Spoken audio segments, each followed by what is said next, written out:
Hi everyone, welcome to Maximum Attack Rallying and to a video that was within another video. So if you haven't watched my Rallye Vosge Grand Est vlog, you will know that I came here to meet with people from Stellantis to talk mainly about the 208 Racing and Trophy FR6, but I was also invited to see what Opel are doing with electric rally cars because they have their new Mokka GSE Rally here this weekend acting as Corsa car.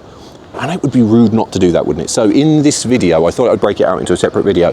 We're going to have a look at the car. We're going to talk to some people about the car who are very knowledgeable, far more knowledgeable than I, who will tell you all about it and what the thinking is behind it.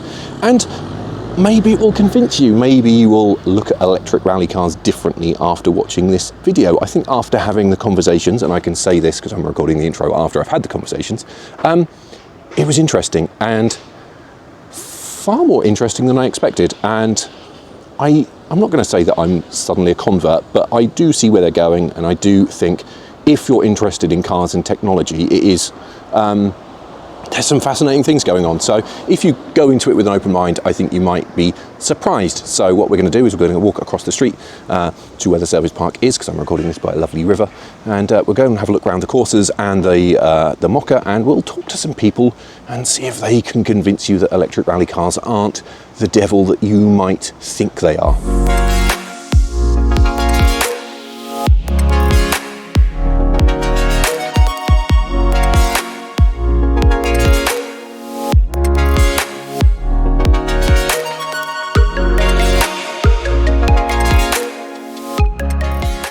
Welcome then to the ADAC Opel Electric Rally Cup service area. So these guys have their own service area. Obviously they have quite a lot of equipment because they've got charging.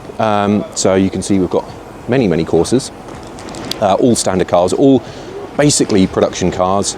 We'll talk about those a bit more in the interview in a bit, so you can hear it straight from the horse's mouth. But they're very lightly modified production cars. I'm going to get in the way so I don't get run over by a truck. But as you can see, they very much look like a bouncy trailer aside. They very much just look like a Rally 5 car. So you've got, you know, a lightly modified production car, Weldon roll cage. They've got Brembo calipers, which actually look, if I zoom in a little bit, which look like they are from a road car. It looks like they've been repurposed, maybe from some other Peugeot model, perhaps, at a guess.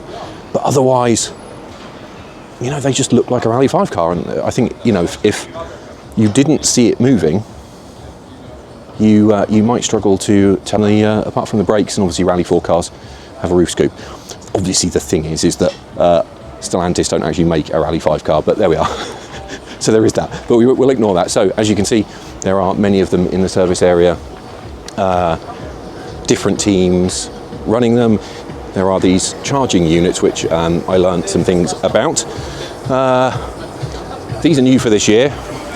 You can see they've got two connections. They can charge two cars. They run off the mains, but they can also they're also battery packs effectively, so they can be standalone. So they don't have to be connected. They can be charged up and deposited in a remote service, for example, which I think is really interesting and gives scope for more flexible charging options. So that's really interesting. Just have a little walk around this quarter. It is up on stands. You can see the rear brakes. Look, if we come down here, pretty standard. Bilstein dampers, different springs, standard calipers, longer wheel studs. Up at the front, again, you've got Bilstein dampers, those Brembo calipers, road car type discs though. These are very much lightly modified production cars. You can see under the bonnet, standard electric motor, standard battery, standard cooling system. Just, yeah, very simple. I'm going to put some voiceover in. I had a chat with Marcus Lacroix. He is a PR person with Opel Motorsport. He gave me the lowdown on the Corsa and also the Mokka. So we'll get to the Mokka in a second, but first let's hear from Marcus about some of the details of the Corsa. Okay, so you know, one main advantage of this car is that you actually don't have to touch it. Yeah. So service means you check everything. You check for the tires. Maybe you change the tire pressure, and that's it. Yeah. So in terms, not being too familiar with the road car, it's just a single-speed transmission, I assume. You've added a limited slip differential to it. That's a special one. The limited slip differential is something we have changed during the time, because we started with the Torsen differential, and now we have something better. Okay, and maintenance-wise, I mean, so obviously, like take a Rally 4 car, for example, it has a maintenance intervals for the engine, transmission, etc. So over the course of a season, what do you have to do to this car? We changed the gearbox oil. And that's it. Really? Wow. Yeah, and how often? How many? I mean, you look definitely. You look at the liquids. If everything is okay, you look at all screws, and this is pretty much it, because the engine or the battery or the inverter don't require any maintenance. And as Jörg said, the drivetrain is still in perfect condition with all cars, so no difference. And also there's no risk in working in the car, because the only parts where the high voltage is running is the orange ones, and they are capsuled very, very strongly, heavily. So there's no the whole car is carrying DC. Apart from a small part between the electric inverter and the motor, which is about 25 centimeters inside, so you cannot touch it. So the car is safe to handle, very. Okay, so the mechanics, do they have any extra training to them? No, nothing. We at the beginning we said we need one mechanic per car, which has an electric education.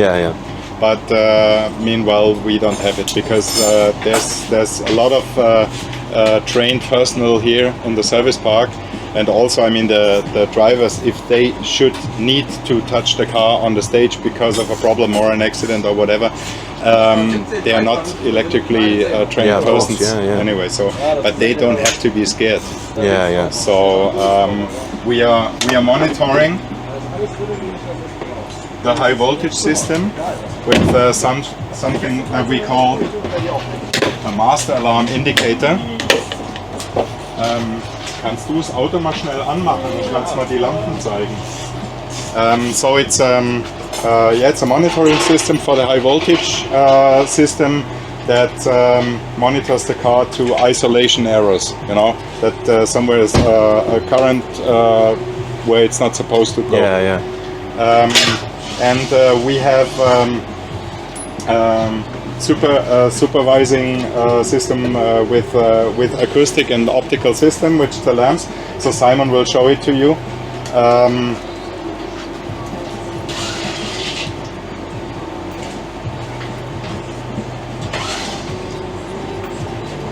So this green means the ignition works, but there's no gear inserted. Okay. So mach mal einen Gang rein, bitte. So now he has inserted a gear, which means the car is ready to go. Yeah. And if it goes faster than 6 kph, the light turns off completely. Okay. So the normal state is you don't see any lights. Super. In case of an isolation error, the car would turn red, the lamp would turn red, and we would have a noise, like a smoke detector in a house, but louder and uglier. But this is only in theory, we never had it so far. And it doesn't, if the car turns red, it doesn't mean it's under current, you are in danger of dying. But then we recommend the teams just to stay inside until our safety car is, which is following the field. There's an engineer inside, so he can decide what to do. If they want to step out of the car, they can. But we recommend, just for safety reasons, not to ground the car. So just to take a big step to go out. And we had cars going into trees, into walls. We had cars on the roof. we never had a problem with the high voltage system. So we feel very safe with what we're doing. And I guess in a way that's part of the advantage of it being based on the OEM. You know, definitely they've done so much testing and safety, especially obviously. Definitely. You know, your average car buyer doesn't. We put an additional protection mechanically on the battery. So there's an alloy box with 6mm alloy in addition to protect the battery, and we put on this master alarm indicator, which the road car doesn't have. So we feel pretty safe. The car can take in 100 kilowatts. Okay. So we can provide more, but the car doesn't take more anyway. And what we changed this year is that we now use low voltage current. Okay. So it's a normal 400 volt current that you can pretty much take from everywhere. Okay. So wherever you set up the service, you just get a connection to the mains electricity. Exactly. And now these devices have an own storage. So we have a storage of 160 kilowatt hours in these cubes, in these devices. So we could do 3 charging cycles without taking any current from the public grid. What we do is we take the current from the public grid to charge those storage devices all the time to make sure they're full. Which means we're even more flexible because the connection is pretty much everywhere. We don't need the big transformator, which was a big truck that we had. We don't need the cooling that we used to have in the old system. And if you would have looked on the cables, it was so everything is much easier. The setting up of the service park takes less than 1 day, just because the boxes are unloaded and connected, and that's it. I guess and it's much cheaper, and that all helps with overall, sustainability and impact. Exactly, and the second advantage, and which we will use this, is you can do a remote charging with this kind of devices, because you can put them anywhere as long as they are full. And then you can do it. You can charge wherever you want without connecting to anything. This is what we will do also next year when we use the Mokka. Just to increase the range, to provide more kilometers for our competitors, because that's what it's all about. And what Jörg mentioned before was that in the first year, I remember there were rallies where we only did like 65% of the stage kilometers because we didn't dare to do much. And meanwhile, there's rallies in like in Austria and Weiz, where we did almost 95% of our stages. Only one stage which we didn't do. Okay, so you're not far off being able to do full race then? We're not far. And if we use the remote charging option, then we can do even more. So we're working on it. It's as you said, it's a pioneering stuff. And we're still in a pioneering role. 5 years, I mean, is a long time in a way, isn't it? But I think internal combustion has had a century to develop, hasn't it? So, whereas EVs kind of, I know they've been around a long time, haven't they? But they kind of went away, and now I think we're still early in the development cycle. And what we said before, if you look at the performance of those cars, if you look at the stage times and compare it to the stage times of the combustion cars, you would be astonished what we can achieve with this toy car. You can't call it a toy car. Huh? You can't call it a toy car. I can, because it's my car. No, but I mean, it's for sure. It's a heavy car. We're talking about 1.7 tons, including drivers. So it's the minimum weight that we have, and it's only 136 horsepower. So it's not much. But still, we did the Cup before with a combustion engine car with the Adam.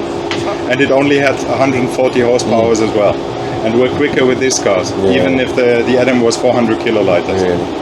In terms of, obviously the weight impacts handling a little bit, obviously you get better balance with the battery, but in terms of tyre wear and things and dampers... We're much better, because we can use the weight to our advantage, to be honest, because we have a very low center of gravity because of the battery, which is very low. and the battery compound is between the two axles, so we have a very good weight distribution, which provides a good balance. We have a lot of grip on the rear axle, which is not normal for a front-wheel drive car. And we have a very little tire wear, but we have at the same time we get good temperature in the tire, so we are using the H30 compound of Michelin, which is the hardest one, and we still have enough grip, so the teams can use 6 dry tires for a rally, and you can do all stages with 4. You don't have to change it. So interesting, isn't it? It changes. I mean, people think it's just what makes the car move, but it changes everything, doesn't it? Yeah, it's so interesting. It is. And if we are talking about the running costs of the car, Jörg mentioned it. It's about half of what we have with the Corsa Rallye 4, for example. So interesting. Which makes sense for all the competitors, because we're doing customer racing here. And the cost calculation for the teams is really okay. I mean, if you destroy a car, then you can destroy any car. Yeah, exactly. And then we come to the main event. So this is the new car. This car made its debut a couple of weeks ago in the Netherlands, I think it was, wasn't it? But now it is in France, acting as course car for the ADAC Opel Electric Rally Cup this weekend. So only its second appearance of it moving. This is the car that is probably going to replace the Corsa. Not officially announced yet, but I think it's probably going to replace it from next year. This is a much more serious car, much more powerful, up to 280 horsepower. This Opel is saying that this is comparable to a Rally 4 car in its performance. That is kind of where they're thinking, and this is a car that could then move drivers further up the ladder, or alternatively there could be a lower power version that is used to replace the Corsa. So it's still early days, very early days in the development of this car, so this is still a lightly modified production car effectively. So standard electric motor, standard-ish transmission, different drive shafts for strength, because obviously it's front-wheel drive, so it breaks drive shafts for fun. And right now it even has standard electronics, but all of those things are going to be upgraded. So this is a very early development prototype. Still uses the same charging infrastructure. The battery in this car is actually quite similar to the one in the Corsa, a little bit bigger, not too much bigger, 54 kilowatt hours I want to say instead of 50. But it is a very important car for Opel and for their electric rally program. And on that note, I think now is the time to jump into the Opel truck and have a chat with them about the cars and what they're doing and what the plan is, what this car's all about, what the existing cars are all about, and why Opel are putting so much investment into electric rallying. So let's switch, jump in the truck and hear what some very special guests have to say. Okay, so I'm joined by 2 very special guests from Stellantis. If you could perhaps both just give me a quick introduction and then we'll get into the questions. Okay. Starting with you, Francois, if that's okay. Okay, so Francois Wales, Valles in French. I'm the head of customer racing for Stellantis Motorsport, but as well the development of World Legal's performance versions for Stellantis as well. Great. I'm Jörg Schrott, head of Opel Motorsport. Great, thank you very much for talking to me. I want to talk about Opel's involvement in electric motorsport. As we were just saying, the ADAC E Corsa Championship's been going for 5 seasons now, which is incredible. And Opel have been pioneers, I think, in electric rallying. How does it feel to be 5 years in, firstly? I was shocked when you told me it was 5 years that the championship's been going. You know, the good thing is really that we sitting here today not talking about assumptions, we're talking about facts. And the whole story is actually, I can say this, today it's a success story. Okay, we started 5 years ago and we learned a lot in between.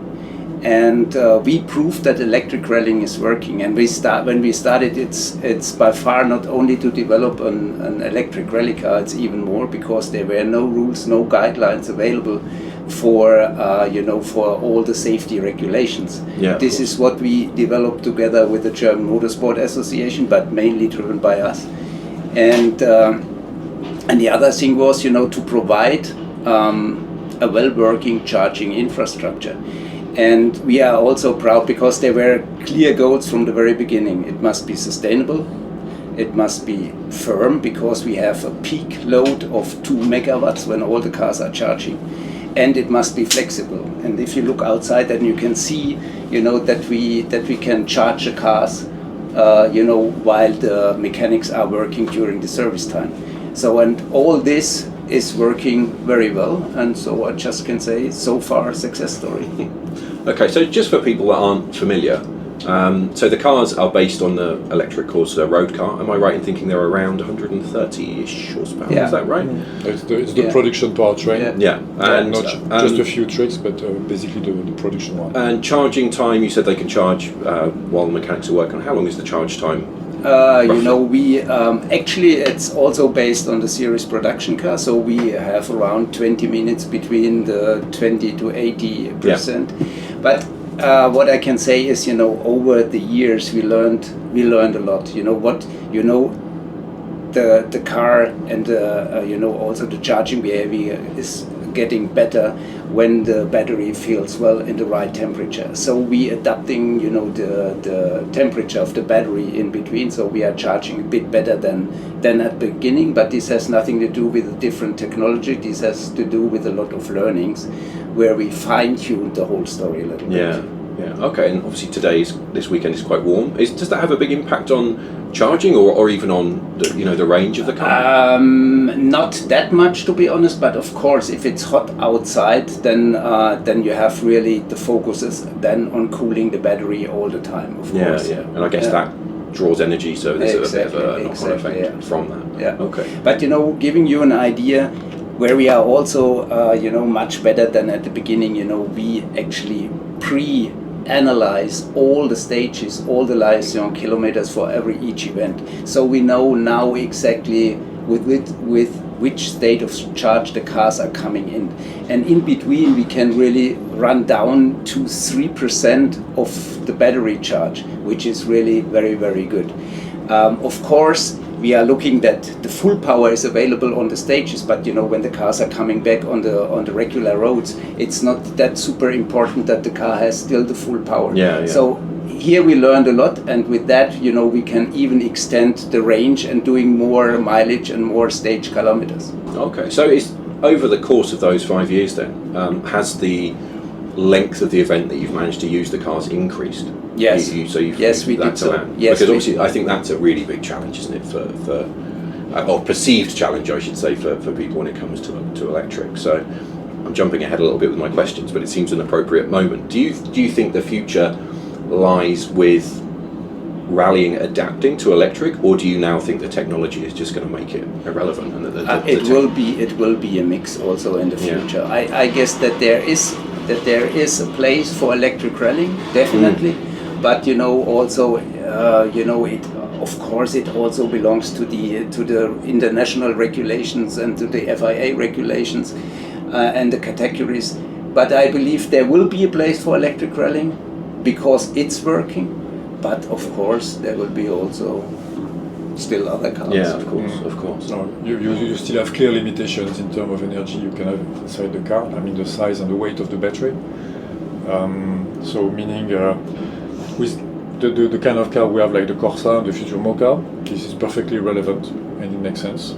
The real top category with cars with like 300 kilowatts, you cannot make it. Yeah. Otherwise, you will have to recharge every special stage. Then you just have to imagine the structure you need to have for that. So that's a bit not mature enough for today. Yeah.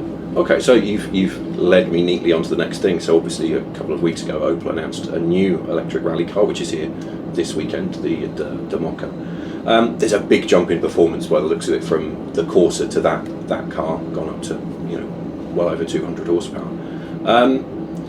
What learning, firstly, have you taken from the Corsa into that project? Anything from the technology side, or is it again very much a development of a road car? Mentioned that we are using in key elements, series production technology. We are just talking about customer racing, and the car must be also still affordable. This is what we manage with the Corsa. This is what we will manage as well with the Mokka. So We using also battery unit, the inverter and the electric motor also coming from series production car, which is a big advantage because you know exactly about the technology, and it's also helpful in terms of pricing also for the customers. Yeah, yeah. And this is back to the Corsa, because here we have the facts available. You know, we did in total 44,000 stage kilometers with the cars, and the cars are really reliable, you know, and also the running costs are much better than compared to a combustion engine car. And we had all the cars in our battery laboratory during the winter, and you know, the result was fantastic, because all of the batteries in all of our cars, you know, the cells were still at a level of 98% Really? capacity. Wow. And this is a very, very strong result. Yeah, yeah. So, and that how long are they the same batteries throughout? So is it the same fleet of cars effectively from the start? Yeah, yeah. So 5 years, 2% production. Yeah. That's really impressive. Yeah, it compared to a, you know, the rebuild schedule for an internal combustion rally engine. That's probably quite a lot more efficient. And you know, we still all running the same batteries. There was never ever at one of those cars a battery change. Still the same from the very beginning. Really? So I think that was. I suppose the advantage of using production parts is that the production side have done endless durability testing for for regular use, which makes your job easier. Yeah. But yeah, I guess that was going to be a question. So durability, there's no issues in terms of failures or also in terms of one more fact. Also in terms of fast charging, we did in total 1,500 fast charging cycles, and the cars are still working fine with that. So this is also another interesting fact. Yes, we started a bit the journey in the unknown territory, but now it's known. And we're pretty confident, like Jörg mentioned, the car is super reliable, no bad surprises, very good surprises in fact for the durability of the battery, of the engine. No, we're really confident now. Yeah, yeah. So the new car then, as I said, is a step up in performance. Do you think that will bring any additional challenges? Obviously it's a slightly bigger car, presumably a slightly heavier car. Do you foresee any during the testing you've done, has it brought up any surprises for you? Yeah, there are always challenges, but the Mokka is much more racing car in many respects, I guess that the main advantage, Francois, you can correct me if I'm wrong, but is the full racing electronic architecture which we will have in the car. And this is very helpful. All the other stuff, providing a very agile and a very easy to handle chassis, this is regular work for us. Yeah. But, in terms to get all the things together, we can build on that what we know already. And it's not, you have to develop the car right, of course, but you have to run the car in the right system. And therefore we have also some additional ideas to make it even better. And we feel good prepared then for next season. Yeah, I mean, you're talking about Rally 4 levels of performance with that car. Yeah. So obviously that's going to make a step up. If presumably that car will move into this championship at some point, that will make it do you think it will make it a comparable path? Because obviously a lot of young drivers now start in Rally 4 cars, don't they? Yeah. So do you see that elevating this championship as a more significant step on the junior ladder? Of course you need a new entry level, not starting then with the Mokka, but our idea is that we do a kind of a, let me call it, it's not a European championship, but a kind of a more European focused cup championship. Yeah, okay. And this will be, the idea is to have this in mid of Europe, in France, in Belgium, in the Netherlands, in Germany, etc., also in Austria. We are working very closely with a lot of national associations together, and they are using already this e-cup, for promotion programs of young talents. Yeah. This is what we will extend also then for the Mokka. So looks pretty interesting for the future. Yeah. For sure. So one final question, and I think this is maybe the toughest of all. I think a lot of fans maybe struggle with electric rally cars. I think even with Rally 1 hybrids, I think they were still divisive.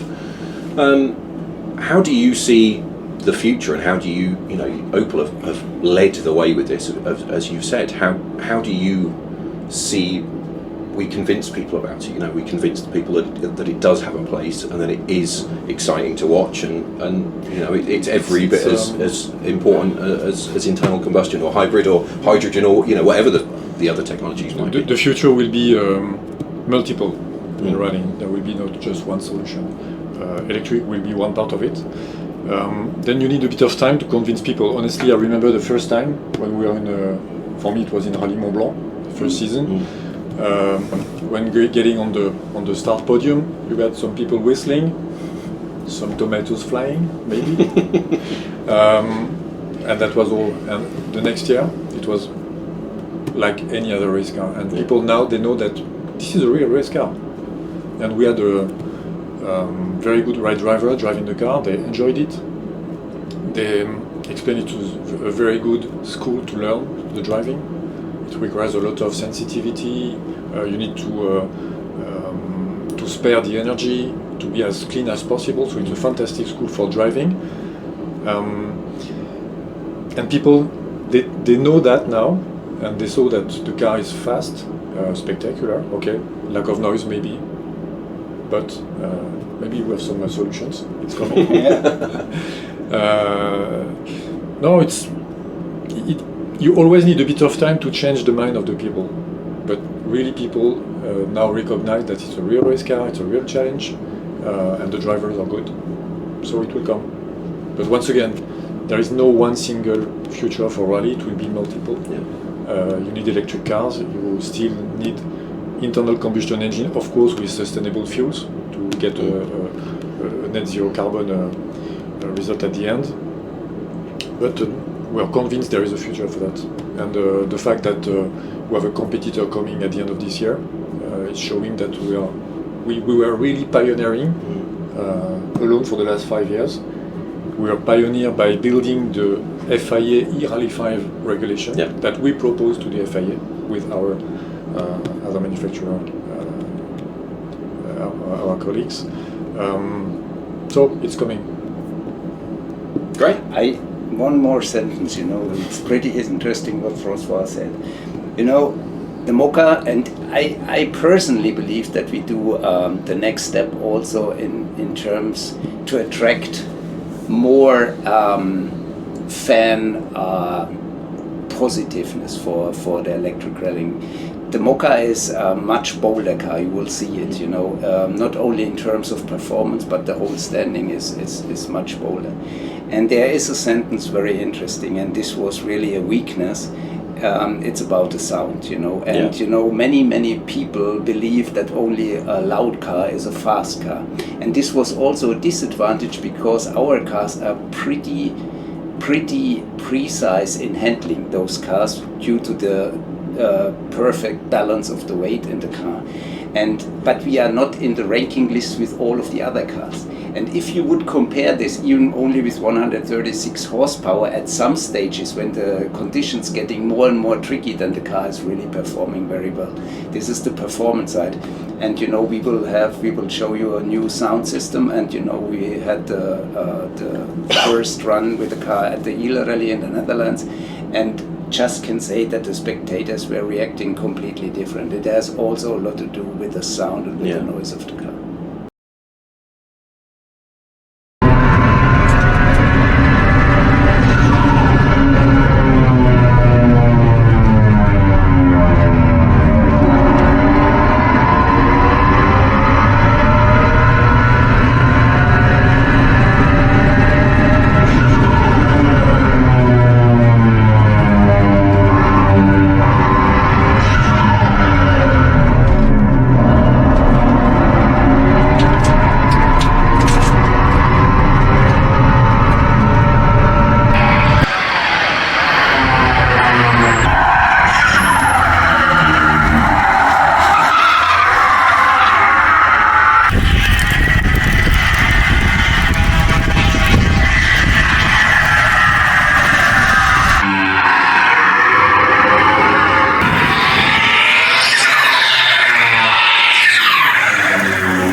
ran away. It was way too hot in the service park. Standing in a car park in direct sunlight is not my idea of fun. I have no idea what the temperature is, but I'm going to guess a lot. Anyway, I'm back by the river. The reason I'm back by the river is I just wanted to ask a question first of all.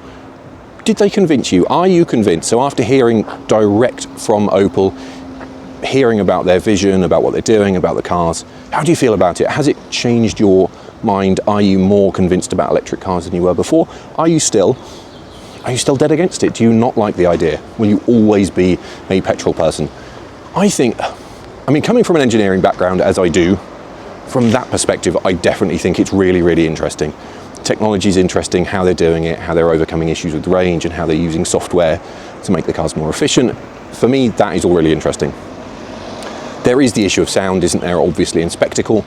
They admit that themselves, and you know, they even say that they don't believe that pure EV is going to take over at the top category, maybe even ever. So I think it's interesting to hear that from them, isn't it? So I really am curious as to hear what you think. Make sure you comment below and tell me your reaction to that. I also want to say a big thank you to Opel for taking time out, you know, their team taking time out to chat with me about the cars and show me around and talk volts and batteries and plugs and all that stuff. It's really, really interesting. So very, very grateful for that. Make sure, of course, you watch the full rally vlog on my YouTube channel if you've not done that already. I hope, though, that you enjoyed this little bonus video. There is another one, or there will be another one, depending on when I put it out, on the Peugeot 208 Racing. Check that out. I also get to talk to them about that project, so do watch that. As always, otherwise, make sure you like and subscribe and do all of that stuff, and I will see you again next time.